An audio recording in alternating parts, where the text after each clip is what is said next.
That movie sucked. I kind of liked it. Movie Night Crew Network. Hello and welcome to Content and Capable, a podcast all about following your passions while still feeling like a proper adult. My name's Sam and I'm your host. This week I spoke to the people behind Global Grid Girls. We spoke about their work promoting Formula One and creating a more inclusive community. Welcome to Content and Capable. It's lovely to have you all on. Thank you. It's amazing to be here. Yeah, it is. I'm so excited. Did you guys want to quickly introduce yourselves and then introduce Global Grid Girls, which you guys are all a part of? Okay, who wants to start? You can. Janis, okay, you can. I'm Janis. I'm 24. I'm from Austria. Yeah, that's pretty much it. But I have 2 kids, and one of them is named Samuel, so it's pretty funny. Amazing. Well, I'm Lila Rose, Lily for short. I'm from France. I'm 17, turning 18, and that's pretty much about it. And I'm going to America in 3 weeks for uni, so yeah. Well, I'm Kamilla. I'm from Norway and I'm 30. Awesome. I'm Sandy and I'm 24 and I'm from Germany. Amazing. And could you guys explain a little bit what Global Grid Girls is? Yeah, sure. So basically we all found a group chat of girls liking F1. And we quickly became sort of a friend group in this bigger group. And decided to why not go for it, talk about F1 weekly. So we formed the Global Grid Girls. We're basically creating content on Instagram, all the new stuff around F1. Yeah. And doing the podcast weekly. Wow. And so how long ago did you guys start, and what was kind of the tipping point of, yes, we're going to start a podcast? We started it last October, so it's nearly going to be a year. Oh, and wow. Yeah, we just wanted a safe place for women, because I think it's kind of hard in motorsports to say I'm a woman and I like motorsports, and not just for the look of the drivers, because that's what comes up pretty much a lot. So we wanted to defend the idea that we could speak up and have our own opinion. So we just said, okay, let's do it and show that we have our own opinions and voices. And so what would that look like? So obviously, as you said, your own opinions and voices that are not just, how do the men look and things like that. What does that look like in practice? I mean, we all have different favorite drivers. Mm-hmm. So it's very funny because obviously you're rooting for your favorite driver. So we always have kind of an exchange during the podcast, which is funny when the favorite drivers of 2 girls are rivals. Yeah. But I think this year it's very chill because, for example, I'm a Max Verstappen fan. Sandy is Ferrari and Charles Leclerc, and we were together at the Austrian GP 2 weeks ago. And it was a very respectful thing, I think. This year it's very different to what it was last year, I feel like. Yeah, and I suppose, at least when you're, have a friend who, has a rival team as, their favourites, I suppose the way it's portrayed and the way we might see a lot of men portrayed is, very aggressive.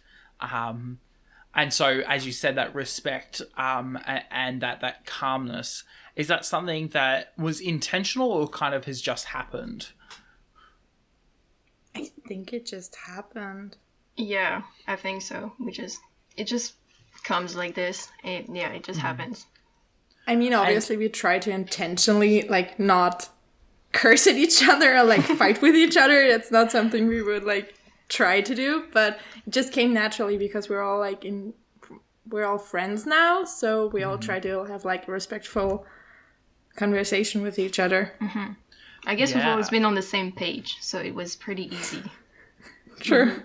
Yeah, and I suppose, and what has been some of the reactions that you guys have seen of, a group of women, you know, supporting other women who enjoy motorsport, which is very male dominated.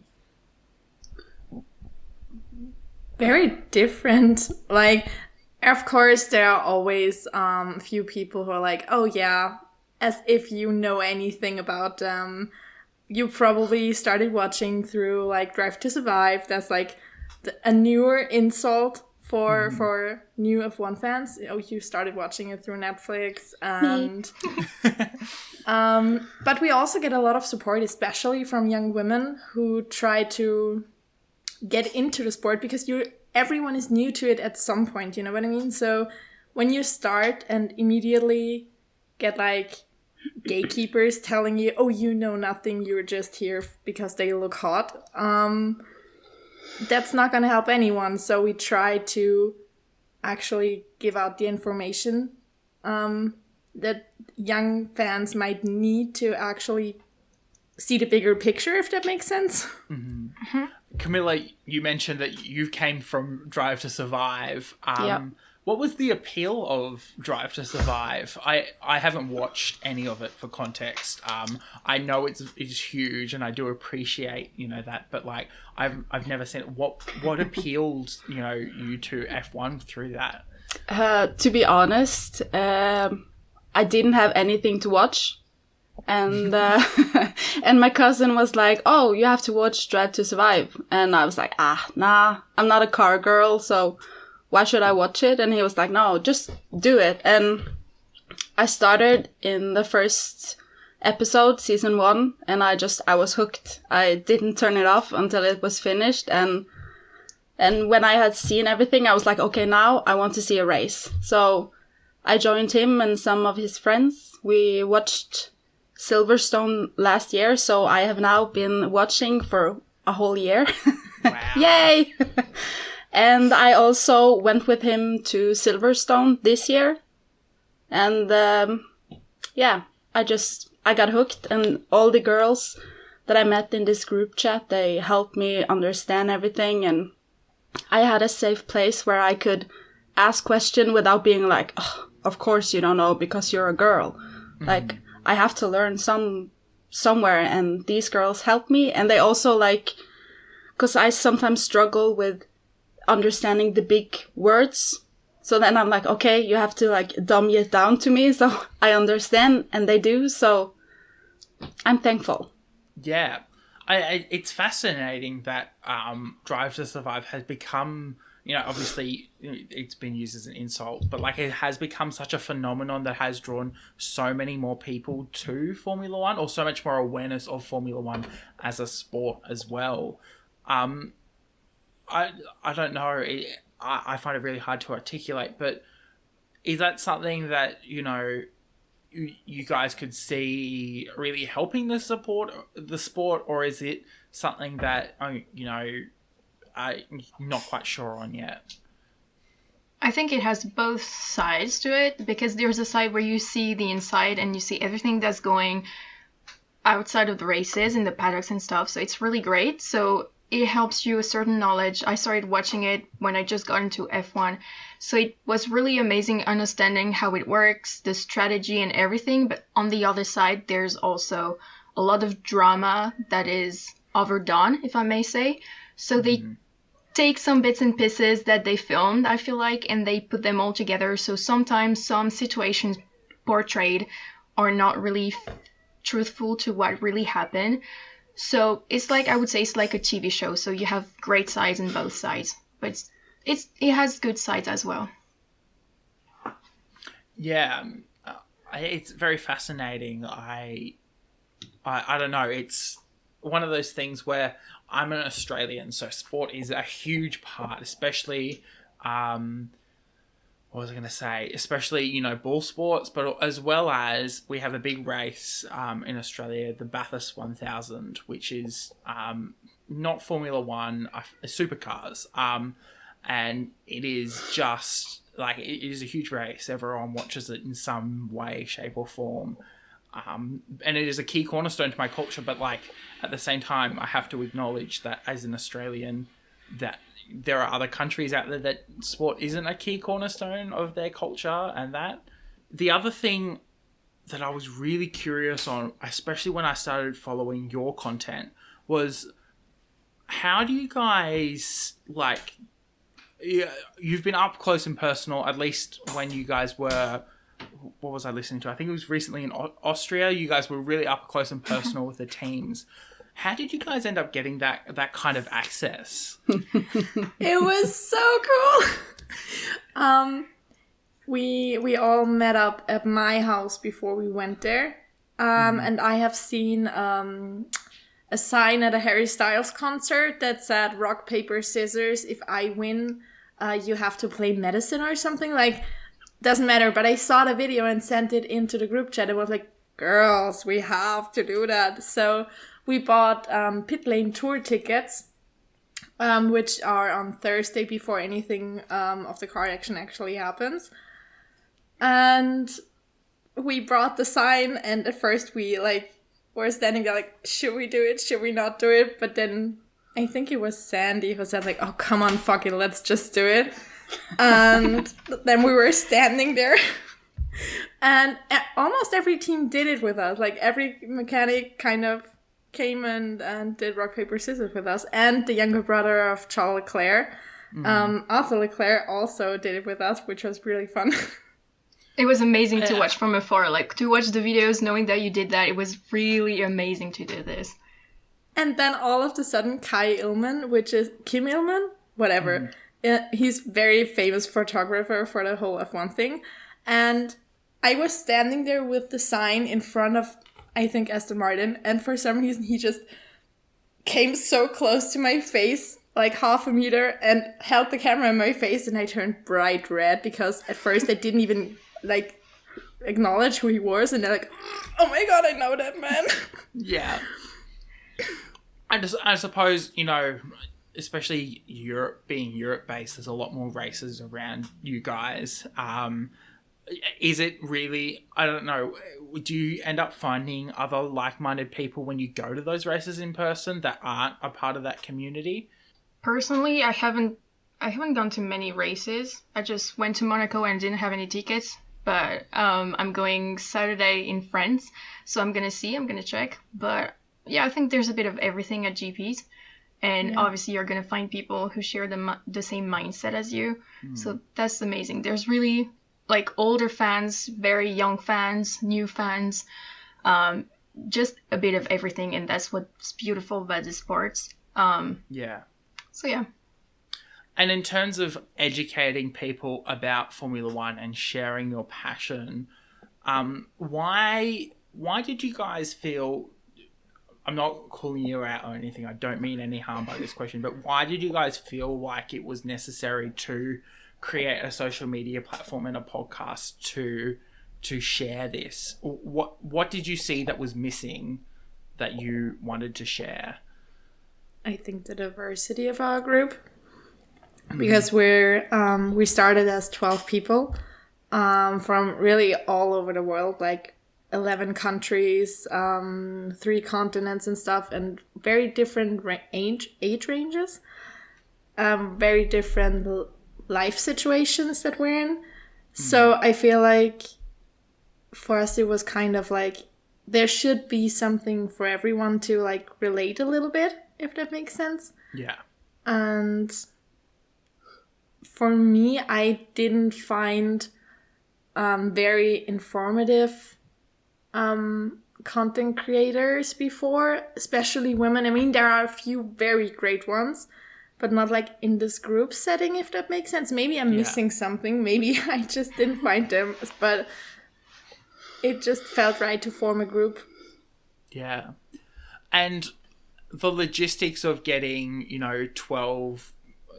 however many people are a part of your group, organized, has that been a bit of a challenge since, Oh, for sure. All three of you look at me and go, they're a pain behind my eye. Yeah, I mean, as we're from very different time zones, we have a girl from Mexico and another girl from Australia, so time zones wise it's very complicated. So we found a great schedule. We found something that suit all of us. But for example, if we want to meet in person to do big group meetings is very complicated. But so at the very beginning, it was very hard to, especially when you create an account, when you create everything, it's really hard to bring everything and everyone together. But I think nowadays we're doing pretty good. I think we found a good rhythm and a good organization, so that's amazing. Mm-hmm. And, with creating that content, especially with so many different perspectives, how do you guys manage all those different perspectives and try to showcase them all through your content? Everyone has their own formats, if that makes sense. Mm-hmm. So, for example, Kamilla is doing almost everything on TikTok right now. So she kind of has her platform there, if that makes sense. Yeah. Sandy is doing a lot of our Instagram. She has all the track info. She's drawing all that stuff. It's really amazing. Oh, wow. Yeah, you should if you look at it, it's all I look at she drew everything herself. Someone professional must be producing this, Well, she studied it. She's studying it. Obviously. So yeah, it's professionally made by her, and she really does a pretty good job. I also have 2 or 3 formats that I do on Instagram and sometimes on TikTok. So everyone kind of has their job. It's kind of a job. Part. Yeah, we all know what we have to do in the group to participate and to make sure that everything works, because otherwise I think it would be a huge mess. It would be fucked up, honestly. Mm-hmm. And so then how would you guys balance, and I don't know whether you really thought about this, but how would you balance creating content for the group and the page, and creating still having that friendship and having those discussions that sparked the desire to create this content? I don't really know. I don't know. I think we separate the business part and the friendship part. So we know that when we have to talk business, we don't take it personal. We know that it's for the good of the account and for the good of the Global Grid Girls and the community. And, most of the time it's really the friendship and the good atmosphere. But when we need to get professional and really say, okay, these are the limits and this need to be done, because at the end of the day, we're still a group that makes content. So we need rules, and we know when to separate the friendship from the business. Mm-hmm. That's pretty amazing. It's very hard. I find it very challenging because I want to please people, and I want to make people happy. Yeah. I get you. Yeah. We and also have that problem sometimes too. So we're just kind of I would kind of do it another way, but then you don't want to say it because but I think we learned to separate a little bit. But it was a challenge, especially in the first few months, to not being angry at someone for telling you that that's maybe not the stuff we want to post, if that makes sense. Yeah. I get you on that one. It's very hard to tell someone that you admire as a friend that's probably not the greatest idea. So you guys have been to some races together and met up together. Did you ever feel nervous before meeting each other in person? Yep. Yes. Yeah. Yes, definitely. I was extremely nervous to meet Janis in real life.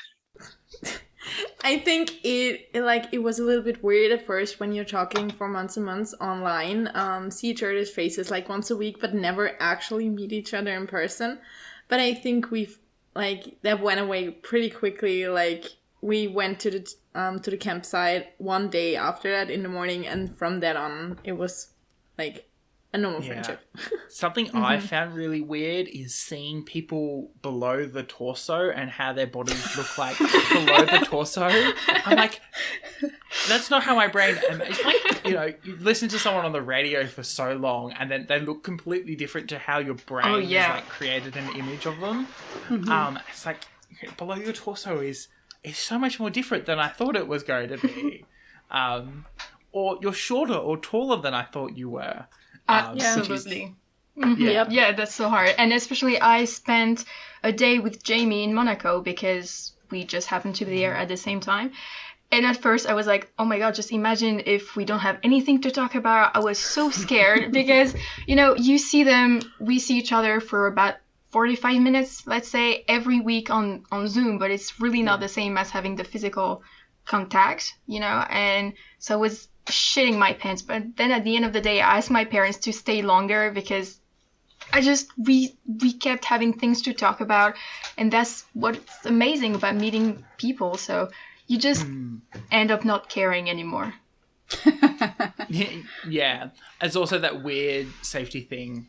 I'm 20, so I'm relatively young. And when I informed my parents that I was traveling halfway around the world to visit these people that I have spoken to extensively on the internet, but have never met them in real life, they had their concerns, but they don't tell me those concerns. What actually happens is my aunts and uncles end up hearing about it and get very worried, and they start making comments. You're like, oh, this is what my parents are thinking in the back of their heads. And it was like, oh, so you guys are really worried about this stuff.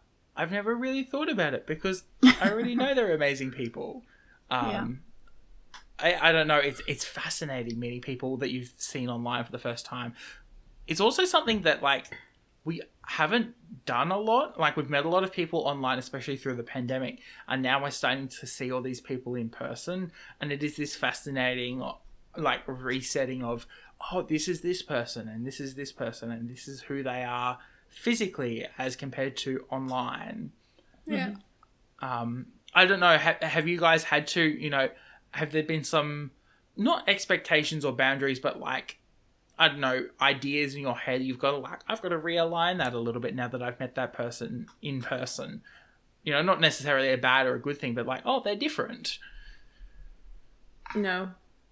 I'm not sure. For me, not, because when I met Sandy and Jamie, when they came to my house, it was like, oh yeah, exactly. Yeah. Especially when we were at the campsite, then it was basically, it felt like it was natural. A setting that we're used to, if that makes sense, because we're in the Formula One world.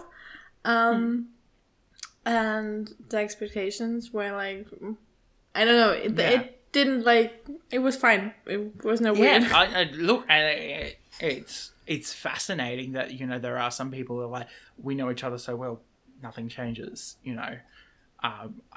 That's so cool. And I suppose, so how have you guys gone about then continuing to grow your community beyond the friendship and the community that you guys met yourselves in? It's just we're going with the flow, and we're just day by day. And for example, with Sandy and with everyone from the team, we look at insights, we look at everything. And Sandy has a degree in it, so she really knows her stuff. So we love her help, and so we just our little have genius. Advice. Yeah, we just have advice, and we're gonna start a blog soon. So we just try to keep on moving on, and we keep track of the trends and stuff like this. So yeah, we're always thinking about what we could do that would improve the team on every level. Yeah, what has been your experience creating a podcast? At first it was very messy. No, I mean, the first few episodes, we just kind of had to find our vibe, if that makes sense. Yeah. At first we had a very detailed document, went through every race weekend, event by event, and basically just gave a summary of everything. But especially when the season was over during winter break, which were 2-3 months, something like that. Mm-hmm. And then we kind of had to find our own thing to talk about, because there were not as many news, obviously, when it's not on season. And there we really found our vibes and found what we want to talk about. And now we don't stress as much as we did before. What are some of the things you guys talk about in like an off race week or during that winter break? In winter break, we had very many different stuff. We did like quizzes. We did drunk quizzes. The drunk quiz. What I think, if I remember well, it was the first episode after the New Year. I think. Yeah, I think so too. So we started the New Year drunk. Exactly.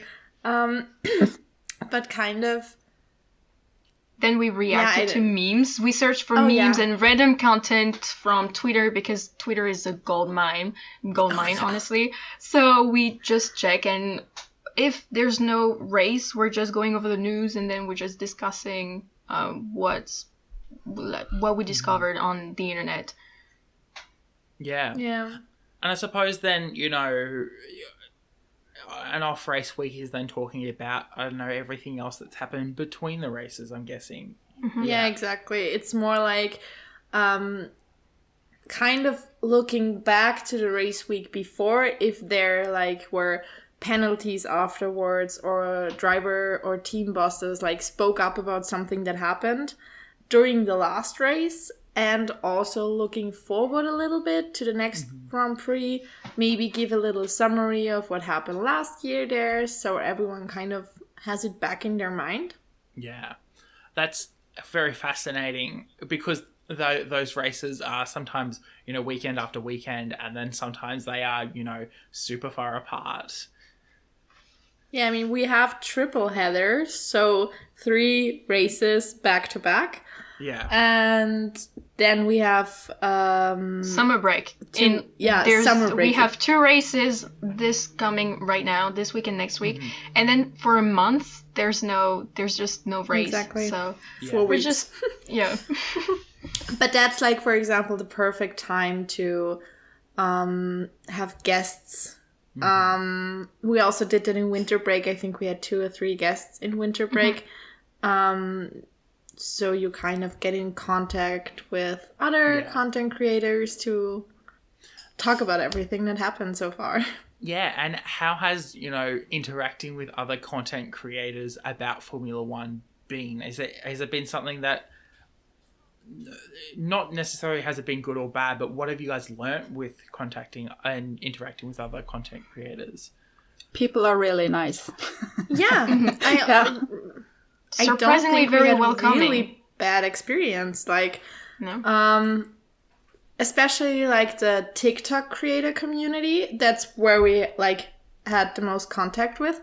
It tries to be very welcoming towards everybody new, which is very like, it's so nice. We had Josh. His name on TikTok is Barista Josh F1. And we pressured him to come with us to Austria, so he was with us as the Austrian TP. But he was at the first podcast episode after the last season finale, which was so fun to do with him. Also, Tony, F1 Tony from TikTok, she's just amazing. She knows everything, and she's so nice. So nice. So it was, for now, it was just amazing for us. That's so incredible to have such a positive experience with a community, especially one as large and old as the Formula One community. You know, there are so many people of all different ages who are just getting into it, who have been veterans in the field for years, and I think it is such a testament to the Formula One's growth, like recently, and its awareness of how welcoming the community has been.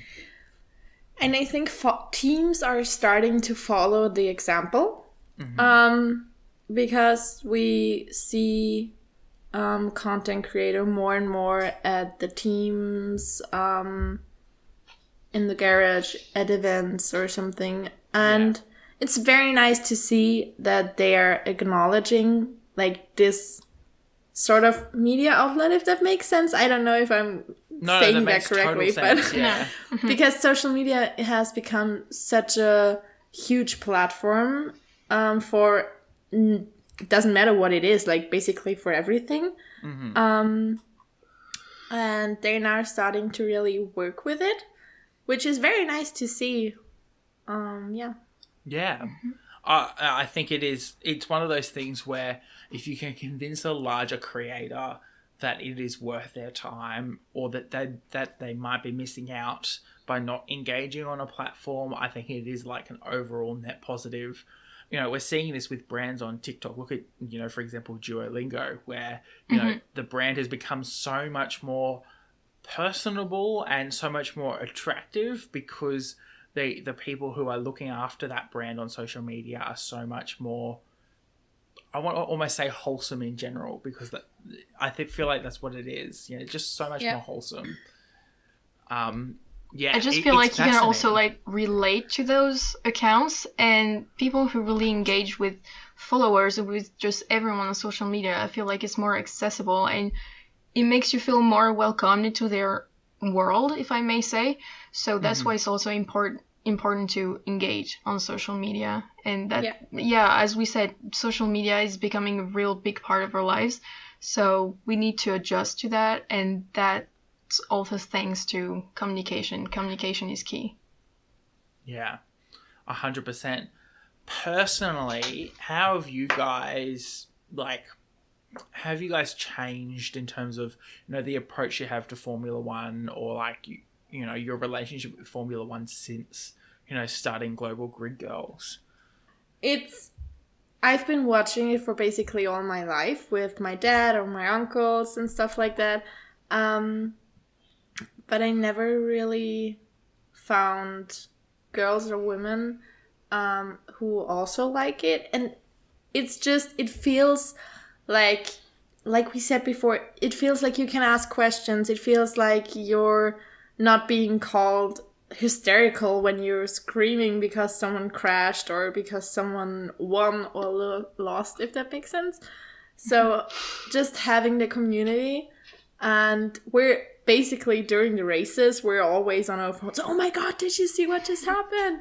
And just to have someone to talk to about it all is very nice, because I was always kind of alone with it.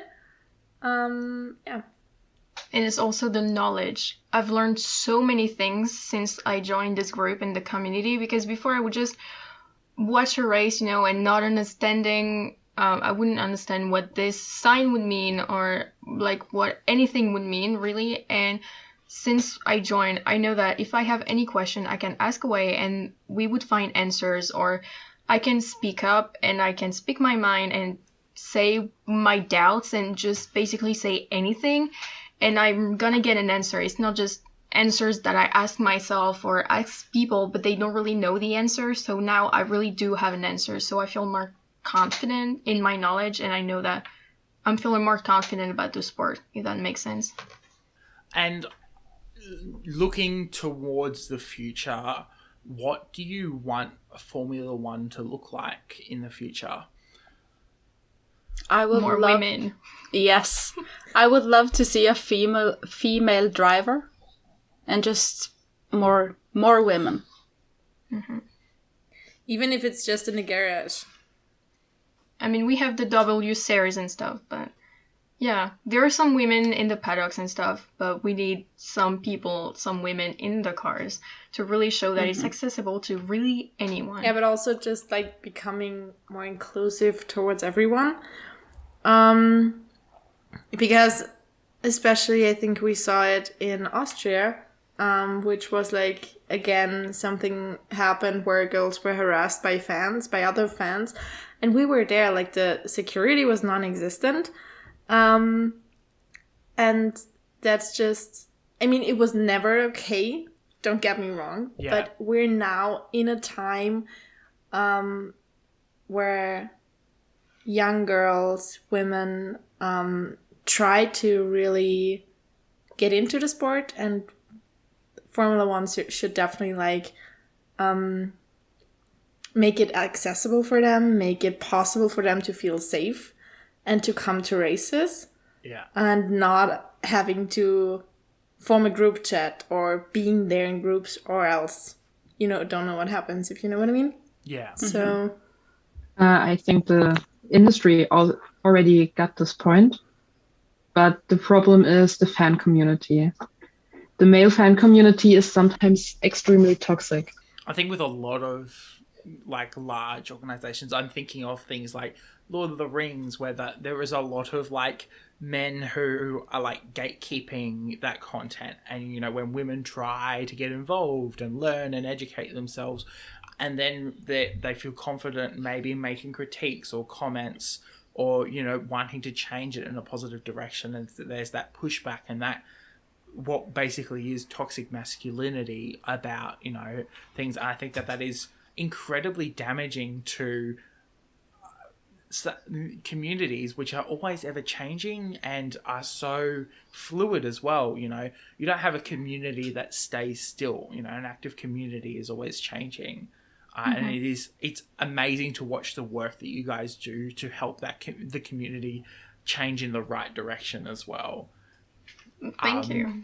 I also feel Thank you, like that's so nice. you know, I feel like if you criticize a woman or just basically anyone that tries to join a community, no matter what, if they see that if you join a community you can get such a negative answer, maybe you're gonna get more scared to join any community, really, not just the one that you at first wanted to join. So you're gonna get more scared or more insecure about the answer that people could give you basically anywhere for anything. So it's really important to show, not just in F1 but in everything, that you can make it. You don't need to listen to those gatekeepers that basically don't really know anything at the end of the day. So really just do whatever you want and just don't care about anyone's opinion. Yeah. Have you guys experienced people trying to not shut down your community, but like, you know, you bury your community, going, you know, you guys aren't worthy of, you know, you're trying to gatekeep your community from being a part of the broader Formula One community? I mean, the number one thing is always like when you meet someone in person and tell them about a podcast, about all the stuff we do, and like I feel like the first thing always is, oh yeah, I bet you can't tell me who won the world championship in, I don't know, 1999 or something. You know what I mean? And then I don't know what that has to do with me joining a group, but okay. So they always like trying to tell you embarrass that you don't us, have... kind of. Yeah, exactly. Embarrass us. And the next thing are the comments on social media, which is like, oh, you don't know what you talk about, baby girl, go back into the kitchen or something. Oh, yeah. You leave that, Janis. Yeah. It was towards you, and you sent that in the group chat, and we lost our words, honestly. We didn't know what else to say, because we've seen that on other people's posts. But, I mean, I personally didn't think that it could happen to us, because I was naive or whatever. And I just, when that happened, I said, okay, this is real, and this is not okay at all. The positive thing that happened out of that, though, I have to say, I've shared the comment in the bigger group, like in the big group that we met, and sent the link, and about 40 people, I think, about 40 girls came to my rescue and were like, oh, I mean, and that defending me in the comments, kind of. So that was something that was just really nice to someone that has my back, essentially. So yeah. Yeah, 100%. It's lovely to, you know, see when you have built up a community that supports each other, that, you know, when someone tries to shut you down, there are people there who've got your back and who are ready to, you know, defend you. It is, obviously, you know, those kind of comments are super disappointing and super like negative and theoretically should never be thought or shared in general. But like at the same time, you know, it goes to testament to the power of positive change overwhelms these people who are trying to stick on to these ideals that, you know, this person shouldn't be allowed to be a part of this community, etc., etc. Mm-hmm. Yeah. And I think we also had a couple comments on our first Instagram post where it was like, oh, all the girls that has this account, they don't know anything. They are just here because they watch Drive to Survive. And it's not been many, but it has been a few. And like mentally, how do you guys then deal with those comments? Obviously, you know, they're completely invalid, but like obviously they still affect, like, I don't know, negative. That's the perk of our group. Like, we're a big group. If I was alone, content creating alone, and I had these comments all the time, it would be like really devastating to me, because it would just not feel nice, obviously. But now, if something like that happens, basically we just take a screenshot, send it into the group, and everyone's like, oh, this bitch doesn't know what he's talking about. Like, let him talk, you know? Yeah, 100%. And that just feels nice to, that's the perk of our group. We're never alone, basically. That's beautiful. And what do you want to see? Where do you want to see Global Grid Girls in the future? You know, where do you want to see that grow? We want to be in the paddock, obviously. Yeah, that's the ultimate goal. Go home. We want to be in the paddock, with the teams, and I want to make interviews, and I want to make interviews with drivers saying, okay, here's the Global Grid Girls with this person, this driver, and really to get as big as teams and have the little media pass and say, okay, I'm giving interviews now, and really being noticed. Also, I call dibs on Günther Steiner if that ever happens. I want to be the first to talk to him. I love that. I'm a journalist by trade, so I'm finishing up my degree in 6 months' time. And when you have a press pass and you're allowed into like a press event, or you're allowed close and personal with someone who is relatively famous, it is like this whole, wow, I've like really made it. And it is kind of like fascinating to sit there and go, oh wow, you know, that is, you know, I'm here and I've made it, and I'm so close to everyone, and I completely appreciate that desire, because, you know, even myself, not that I am the biggest sports person out there, you know, even if I could get into the paddock, I would be like, wow, this is so cool and so fascinating to be so close to, you know, they're basically professional athletes, and you know, they're real athletes. Athletes sweat, sweat baby. That's baby. Kiki. As long as you're not a robot, then you're an athlete, right? That's whatever. But yeah, they are athletes. I mean, they have the G forces that are on them during the races. It's like up to 5 or 6 G. Mm-hmm. Yeah, and then that's obviously just a regular driving. The crashes that those guys survive with basically just walking away. Last year, Silverstone, we had one with 51G. Yeah, that's crazy. I mean, that's a number that I remember because it just like burned itself into my head, but there were like more like that. And that's something that shows how safety improved over the last years. Mm-hmm. Yeah, 100%. I do hear, like, I'm on the very peripherals of Formula One, and I do hear comments of, like, safety has improved so much, and, you know, there are a lot less serious injuries, which is fascinating because you look at, you know, other contact sports, things like, you know, rugby or even things like soccer, where there are so many people who do get injured and are out for injuries. And you don't necessarily see that. No, I mean, 2 weeks ago, I think it was 2 weeks ago, in Silverstone this year, a driver, Zhou Guan Yu, had a crash. His car flipped around and slided with like 200 kilometers per hour. That's just a guess. I don't know the exact number. Slided across the track, into the gravel, over the barricade, and into the fence. And he was fine. Yeah. Completely fine. That's mind-blowing. Like, you know, where everyone complains every now and then, oh, my phone's not working, you know, we've sent a man to the moon, but my phone's not working. It's like, well, no, because, like, you then have a look at other amazing things, you know, even basic, like, you jump in your own car, and you're like, oh, the seatbelt, and, like, the fact that it all seizes up when I move too fast, or, you know, the fact that there are, like, smush zones in cars so that, like, you know, if you are in a crash, that part collapses and absorbs the shock and things like that. And then you have a look at, you know, Formula One, where the peak and the pinnacle and the forefront of, you know, that safety. And you have a look at, you know, the developments they've made in the last few years, and you go, oh wow, this is like amazing, safety and development, like even just the technology and being in awe of like the changes in technology is pretty cool. Yeah. I mean, I think one of the biggest improvements was the halo, which is like it's something that goes across the front, if that makes sense. Kind of around the driver's head. Yeah, kind of around the driver's head, like whatever. When that was like discussed to come, there were a few drivers, team bosses that said, oh my god, please don't, it looks horrible, I don't want it, blah blah blah. But even just like in the last 2 seasons, it saved 5 lives. But 2 seasons, 5 lives. Just Silverstone alone this year, it saved 2 lives on the same day. Mm-hmm. Exactly. And I was amazing. Like, oh, yeah.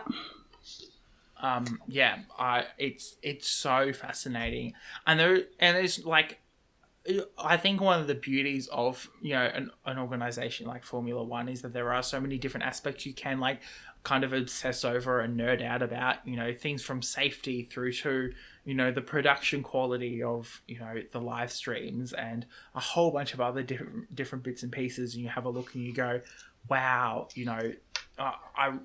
this is something I really am passionate about, and look how awesome it looks in Formula One, and that's, I think, one of the testaments to the longevity of the sport. It's pretty fascinating. What do you guys want to see? What is your favorite part, other than the amazing community that you formed about Formula One?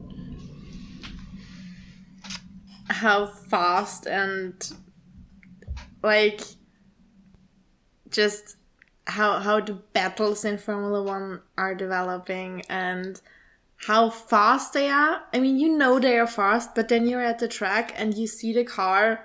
Like, you don't truly know until you've seen one on live. Yeah, exactly. So that's something I really enjoyed.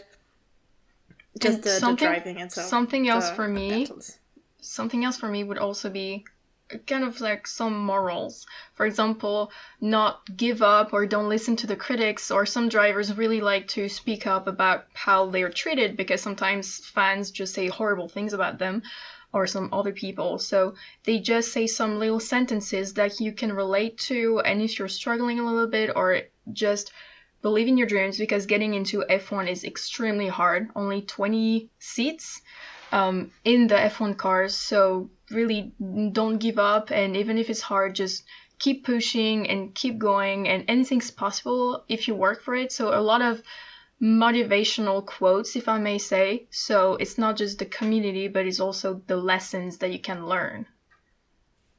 I'm not sure what I should say, because I grew up with it. So I went to my first race when I was a little bit over 1 year old. Oh, that's cool.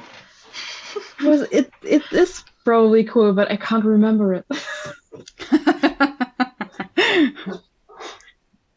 I love that though, like the experience of, growing up with the sport, and you would have been along for, as we've said, all the changes and all the differences that have happened over the years, which is very fascinating. Thank you guys so much for coming on the podcast. I really, really do appreciate it. It's been so lovely to talk to you all. Where can people find you guys on the internet? Type in @GlobalGridGirls. It's the same name on every platform. So if you find one, you can find them all. Mm-hmm. We're very active on Instagram. So if you want the news, the memes, all the track updates and stuff like that, go on our Instagram. We really have a lot of stuff there. And TikTok is basically just for fun. We have a lot of funny F1 stuff up there, but yeah. And has there been any media that you guys have been consuming, whether that's podcasts, games, TVs, TV shows, anything that you guys want to plug? My life basically contains around Formula One and kids, so I'm watching Masha and the Bear for about the 1000th time. That's it. Masha and the Bear is pretty entertaining, though. It's hypnotizing. Yeah. Both of my kids, if I would let them, they would sit in front of Masha and the Bear the whole day. No other TV show. They're not into it. I've tried to find something that I like too, because I've seen Masha and the Bear for the last 3 years. No, just that. Nothing else. I just watch Formula 1 and I watch all the shitty Real Housewives of this and Real Housewives, Keeping Up with the Kardashians, all those shows I'm watching. I love that. Yeah. I personally love, for a movie, I love La La Land, but for TV shows, there's the series Community.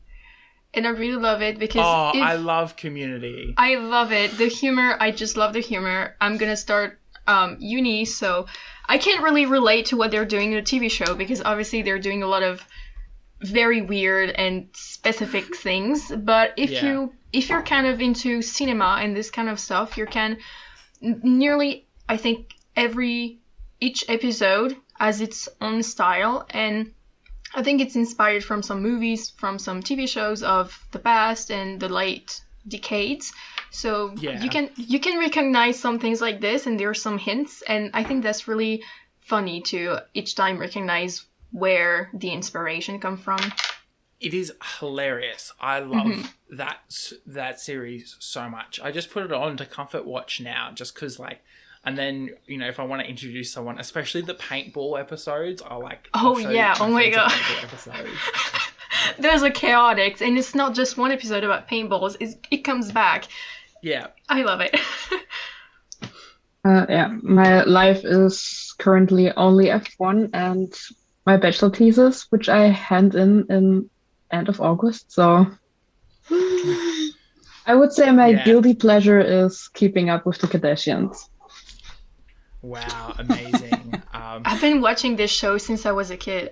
It's crazy. I'm like, okay, I've been there since I was 7. I've been influenced by the Kardashians maybe in some ways, but it's very entertaining for some reason. Watch that shit. I've never seen it anywhere. The drama. What? No, I've never seen. I've seen the TikTok stuff. I for some reason it just keeps showing up. Yeah, all of that and the cucumber. Kylie's OCD and all of that shit. I saw that I think 3 times now, but I've never seen a whole episode. Oh, you have to. I've watched it many times, over and over. No, I think I'm sticking with Sherlock Holmes and Benedict Cumberbatch. Yeah. Look, that's that's amazing. my comfort show. Yeah. I do have to plug. I've just finished watching it. The Bob's Burgers movie. Bob's Burgers is a really great adult TV show, and it is just a lot of fun. It's very wholesome. I wouldn't feel bad about putting it on in front of children or something. But it is hilarious to watch as an adult. And I think you get way more out of it as an adult because it is just so funny that it's so quippy as well. And the characters are all just very slightly ridiculous, but you see a little of yourself in each one of them. It's amazing. What is the name? Tell me again. Bob's Burgers. So, Bob's Burgers. It's on Hulu or Disney Plus, depending on where you are. It's on Disney Plus in Australia, but in the US it's on Hulu, and it hurts my brain because Hulu's not, and it's not in Australia, so. I had to watch it at my friend's place on Hulu. Bob's Burgers. Okay. Yeah. Found it. Oh, there's a movie also. Yes, so the movie just came out. It is so cool. I really love it. And the art style is very slightly changed, which is I'm a bit of a nerd when it comes to film and television. So same. Yeah. Thank you guys so much for coming on the podcast. I really do appreciate it. And it's been so lovely to share and hear about your passion for Formula 1. Thank you so Thank much you for having very us. much for having us. It was an amazing discussion. Thank you so much. It was amazing. Definitely. Thank you for listening to Content and Capable. You can follow the podcast socials at Content, the letter N, Capable on Instagram and Twitter. You can send an email to contentandcapablepod@gmail.com. Please give us a review on iTunes or Spotify to help others know that you love this podcast. The art was done by Opia. You can follow them at opia_art_. Opia is spelled O-P-I-A. Feel free to message them about making art for your project. Our music was written, recorded and edited by Isabel Strauss-Riggs. You can find Izzy at Kane_I, that's I is in the body part, on Instagram and Twitter, and on YouTube at KaneI with no spaces. Feel free to message her about making music for your project or editing your podcast. Content and Capable is proud to be a part of the Movie Night Crew Network, which features Of the Oldest Gods, a chapter-by-chapter Rick Riordan pod full of myths and legends. What would you do if there was a terrifying prophecy about you? Or you had to go on a perilous quest to save a friend. Or everything you loved was in danger, and the world was about to end? Whoa, slow down, Charlie. You know what to do when all that crazy stuff happens, right? Call Ghostbusters? No, you listen to Of the Eldest Gods. Right. Sorry, Ray. Y'all can listen to our podcast about the Rick Riordan books. We'll cover each chapter and talk about some of the fucked up mythological context. And we'll probably get cursed by Zeus. Let's hope that doesn't happen this season. Catch Oteg on all your podcast platforms. And eat some blue food while you listen. Wish us luck while we survive the apocalypse. Charlie. What? Content and Capable is a podcast all about answering the question, how do you adult? Don't forget to rate and review, and I will see you next Monday for another episode. That movie sucked. I kind of liked it. Movie Night Crew Network.